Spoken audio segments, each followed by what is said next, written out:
Who do you think was the greatest college basketball player of all time? Who do you think was the greatest college basketball team of all time? And wouldn't it be cool if you could take the greatest player of all time and maybe match them up against who you think the greatest team of all time is? Well, that's what's going on in the game March Madness. March Madness is a game from 1991, so it does show a little bit of wear and age, but I think it's one of the most fun two-player dice chucking sports mini simulations that you can play. And I'm going to do a really quick playthrough just to show you how the game is played and tell you what I think. So in this video, you're going to see a little bit of my components versus what the game comes with if you bought it out of the box. The game would come with a player mat that looks like this, just space for a coaching card and your starters, center, forwards, guards, and then your bench. I thought it would be nice to add some color to mine, so I just did a quick graphic redo of the white sheet, and I have something that looks like this. Functionally, they work the same. At the beginning of a game, what each player will do is they'll select a team card. So I've chosen Michigan State from 1979 because Magic Johnson is a pretty popular name. And what you'll notice, for every starter on the team, they're assigned a letter grade. That matches up with how many points they scored on average during that current year. And we're going to take Michigan State and we're going to match them up against the 1957 Kansas Jayhawks. Kansas Jayhawks are led by Wilt Chamberlain. Now, I will break down the scoring with you in a little bit, but just to let you know that the scoring runs from AA, which is the best, and then A, B, C, D, E, F. The F scorer obviously doesn't score nearly as much as the AA scorer. So, at the beginning of the game, each player is going to take 7 strategy cards. So you see, these are all the strategy cards that come in the game, and they're broken down into offensive cards, which say the word offense on them. There are some defensive cards, which will say the word defense on them, obviously. And then there are coaching cards, which have a special little gray circle on them, and they say coaching.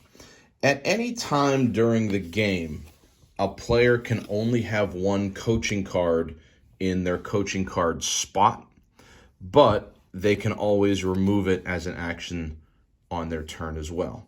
The text on the coaching cards are pretty clear. So the box in 1 says one player gets marked with an air ball, and all of the offensive cards are voided. Plus, that player has a -1 DRM, which stands for die roll modifier. So if I roll a 4, it becomes a 3. But the negative to this card, all other opposing positions are +1. So this is the kind of card that Michigan State might want to play against Wilt Chamberlain. So if they played this, we would mark Wilt Chamberlain here with an air ball. That's my token. Obviously, the game doesn't come with a poker chip that has my handwriting on it. There are a world full of tokens and little team markers that I've just changed around a little bit. All right. Other things with the cards that you want to take note of, in the upper left-hand corner, you see colored circles. Now, the cards are limited based on who can play them. So, for example, the fast break card. Your center isn't going to play a fast break. All right, but the backcourt might. And you notice the colors of the headers on the team mat match up: black, white, or green. So what you would do is you could play this fast break card on either your right forward, your left guard, or your right guard, and as a turn, you would place it face down. All right. So then those are the cards. Each player is going to start with 7 cards that they can use on their player boards. Your clock up here starts at 20, and I'm just marking that with one of the tokens that comes with the game. And as the game progresses, this will slide around. And the number that you see, the black circle number, that tells you how many dice you're going to roll to start your turn. So let's just get everything set up for a 2-player game, Michigan State versus Kansas. So here we are all set up. What I've done is I've dealt 7 cards to each player, and obviously they would have a hand. This is not open, but just for the purposes of this video, we'll play open for a little bit. All right, and I've also taken some tokens out of the bag and marked the coaching moves for Judd Heathcote. He gets 3 coaching moves, and then Dick Harp has 2 coaching moves. Each team also gets a timeout, so I just put a little team token on the timeout. It really doesn't matter how you mark it, just the fact that each team gets a timeout every half. And to figure out who starts, the underdog goes first. The cards come with rating numbers, so the Spartans are rated an 88. The Jayhawks are rated a 100, so they are the favorite. So the Spartans will go first. To take your turn, you'll check your clock and see how many dice that you're gonna roll.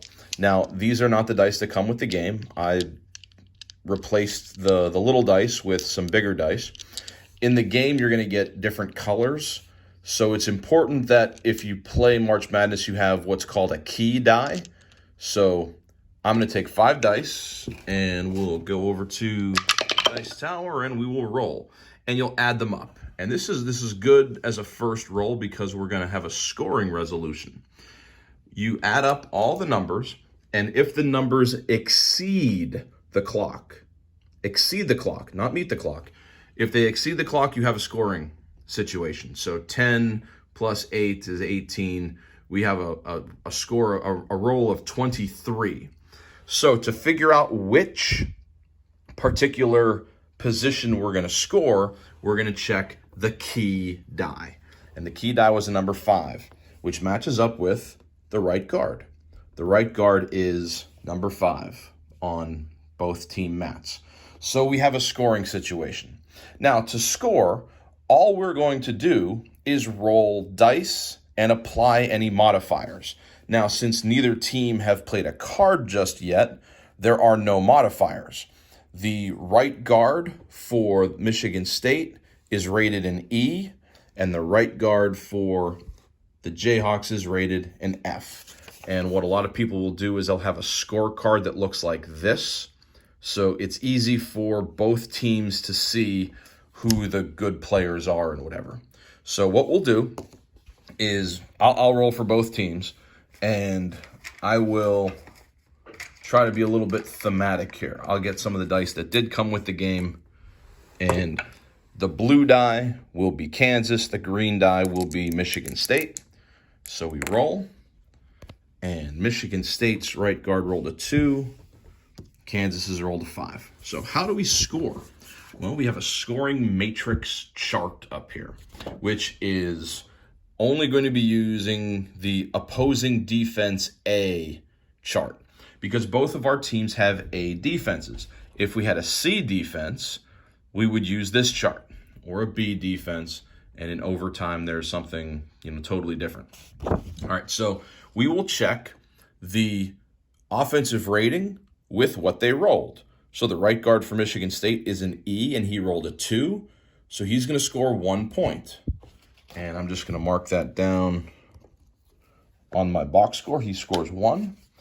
And the right guard for Kansas is an F, but he rolled a 5. So you see the F, 5. If we go over to the 5 column, he's going to score 2 points. So after one resolution, the score is 2-1 Kansas. Now, a couple things can happen on a scoring roll. Let's say it was a much more significant position, like center, where Kansas might score a big number. They have a double A, and a double A on a 5 scores 19 points. And the Michigan State player says, well, I don't want that to happen. What they can do is call a timeout. You get 1 timeout per half, and that forces both players to re-roll their scoring die. So if Michigan State's center had rolled a 6, but Kansas has rolled a 5, Michigan State has a D center. He's not going to score as much. Michigan State may want to call a timeout to try to, make Kansas roll maybe a lot worse than they did. The strategy of when to use a timeout is part of how well you perform in this game. And I can't really offer much in the way of strategy there because I've played games where I've called 0 timeouts. I've played games where I wished I had 6 timeouts, but you only get 1 per half. So that would be the turn for Michigan State. If they wanted to take an action, it would require them to use a coaching move only because we had a resolution. I will use a coaching move. Michigan State can do a number of things with their cards. First of all, they can play them onto the board. So let's just say, for example, since we scored the right guard, I will mark on the team mat that player has been resolved for this half.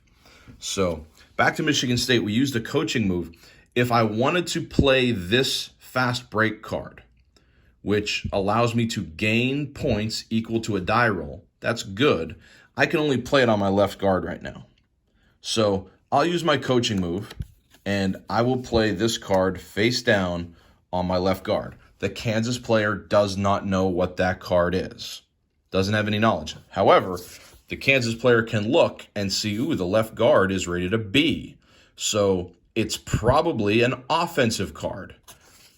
So you're only allowed to use 1 coaching move per turn. So the Michigan State player would move their clock to 19, and the turn would then go to Kansas. So Kansas's player would pick up all 5 dice, roll. We would count 12, 13, 14, 17. That does not meet or exceed the clock of 20. So the Kansas player would get a free action. So the Kansas player would love to get some die roll modifiers for their center, but I don't see any die roll modifiers. I do see 2 cards that allow me to upgrade a position's letter grade.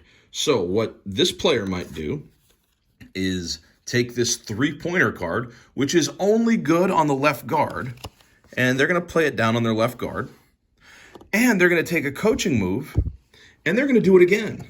They're going to take this super effort card, and they're going to play that on the left guard, which takes me into an important part of rules with cards. You may only ever have a total of 2 cards on one position, and if you choose to use a defensive style card, you may only use 1 defensive card on any position, including the bench or a card that, so you can play 2 offensive cards, an offensive card and a defensive card, or just one of either. But the rule is 2 cards maximum, only one of which may be a defensive card. And if you look on the actual card, on the player mat that comes with the game, it actually says that pretty explicitly for you. My version doesn't have it because I just know the rule and I didn't put it on there. So with that turn, so we played 2 cards. It cost us a coaching move. The Kansas player will drop their clock down to 19. And the play would continue. Go back to Michigan State. Michigan State is still rolling 5 dice. So we're going to take 5 dice. And doesn't look like we have anything. That's a 19. That's awesome because our clock is on 19. And I said we have to exceed the dice, or exceed the clock on the dice. Okay. So Michigan State is looking at their card and saying, wow, Kansas has that AA center. I could play this card, and I could have a -1 die roll modifier. If there's a blank space up at the top, you can play it anywhere, on the center, the forwards, the guards, or the bench. Well, we're going to play this on our center, and that's going to be our turn. We can choose to use a coaching move if we want, and maybe we will. Maybe we'll use a coaching move, and I'll show you one other option that you have. The hand we have here is pretty good. I don't know if Michigan State is going to want to use a run and gun card. So another action that you can do on your turn is you can take any card out of your hand and discard it to the table face up and draw a new card from the deck. So now we got this card. Okay. And since we used our coaching move to trade, that's our turn. Michigan State drops their clock down to 18. And it becomes Kansas's turn. They'll roll 5 dice for 19, and they look like they have exceeded the clock.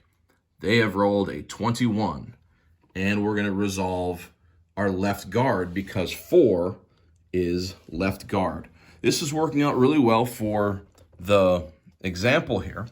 So in the game, what would happen is both players would reveal their cards, and we would make adjustments. So Michigan State says, I gain points equal to a die roll.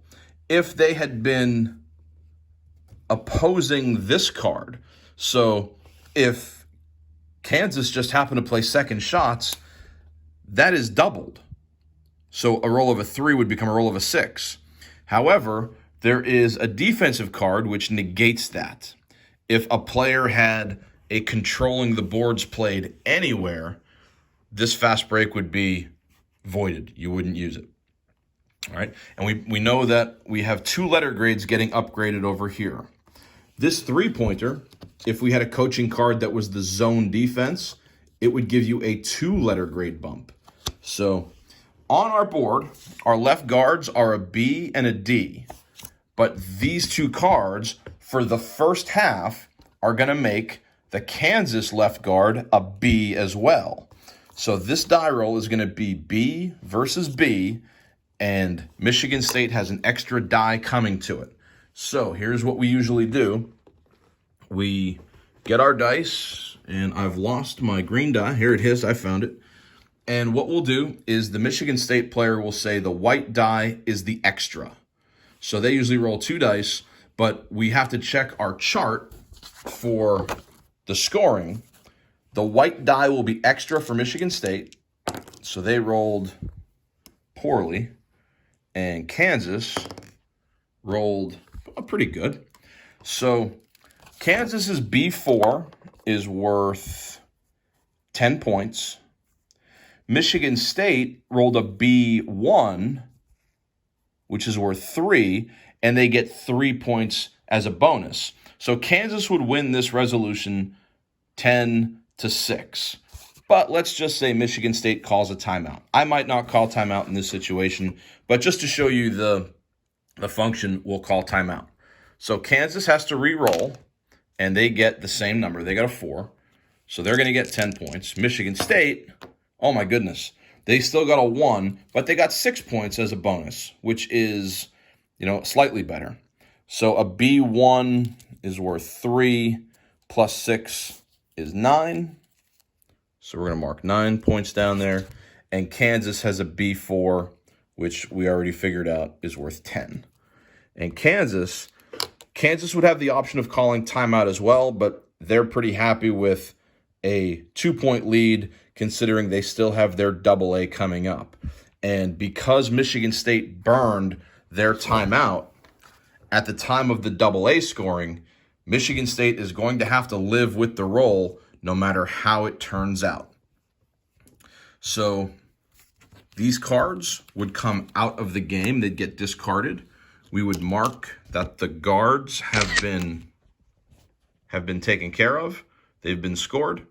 And the play would continue until all 6 positions have been resolved: center, forwards, guards, and bench. Now, There are some subtle things that I'll talk about, but this is essentially the way the game is played. So, some of the other actions that you can do on your turn with your cards can be to request to see one of your opponent's cards. I could ask my opponent, can I see what's on your center? Because that might affect a card I play. The other thing that a lot of players will end up doing as the half starts to wind down is they'll try to roll for a card. You simply take one of the dice, roll it. If you get a 5 or a 6, you're successful and you can draw a new card for your hand. Anything else, and you're not successful. At the end of the half, whatever cards you have in your hand, you get to play in the second half. You don't redraw 7 more cards going into the second half. So near the middle or the end of the first half, players will attempt to get new cards. And they might not want to trade. I might have a card that is really good, but that position resolved really quickly. In our case, the backcourt resolved pretty quickly. And if I draw a card that's specifically for one of my guards, it's a good card, but I can't use it in the first half. I'll save it to the second half.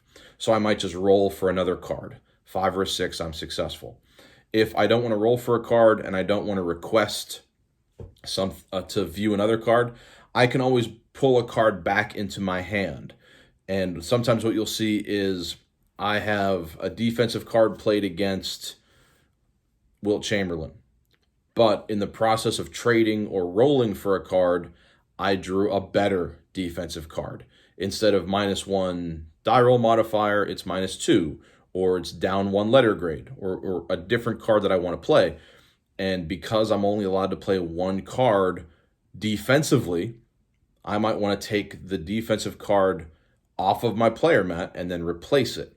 And this is where having a lot of coaching moves is valuable, because you can take a defensive card back, use a coaching move, and play a different defensive card right down, so that when your opponent rolls, if that position is resolved, then you have your card down. Now, some of the things we didn't talk about in the course of the play, when we roll the dice, what happens if we roll high enough to resolve, but that key die has already been resolved?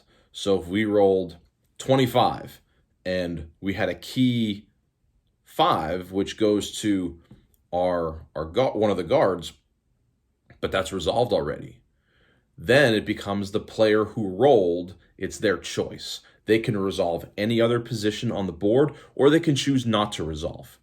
And really what that depends on is,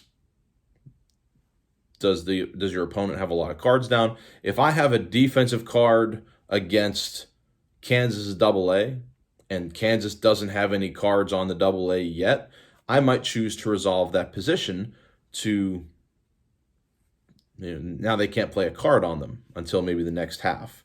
So therein lies where some of the strategy is. But at the end of the day, it's a really fun dice chucking game. And the best part of it is, in the rules it even says this, it never gets outdated. And let me show you what I mean. As we roll down the table to look at some of the teams I have taken out of the pre-made teams that come with the games, you'll see some famous names like Oscar Robertson or Dollar Bill Bradley, Elgin Baylor from great teams of the past.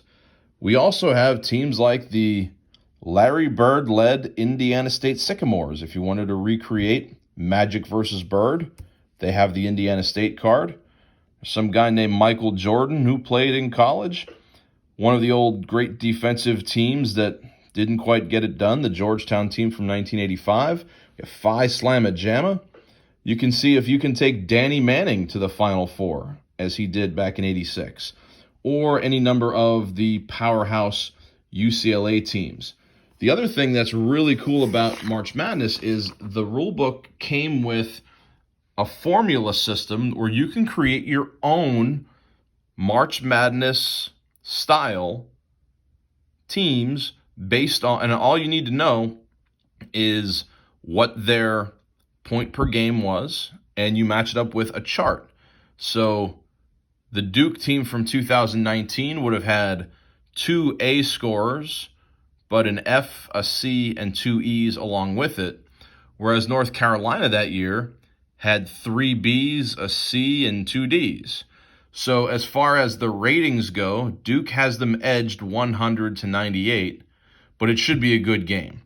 If you take the Duke team from 2019 and put them up against Princeton with Dollar Bill, you see the Tigers were rated a 78 based on a number of things. They have a B defense and not a lot of scoring outside of Bradley. The directions, like I said, they give you the chart and they give you a whole matrix. I have been kind of crazy enough to put a lot of my favorite teams together on the computer, and I've also downloaded quite a number of teams as well from online because I think it's a pretty fun game. There it is, March Madness, a really fun game from the early 90s. Avalon Hill, if you can get yourself a copy of this, it's almost like it's a hidden gem type of a game, but it's an awesome, fun, doesn't go out of style game. If you like college basketball, give it a try. Thanks for watching.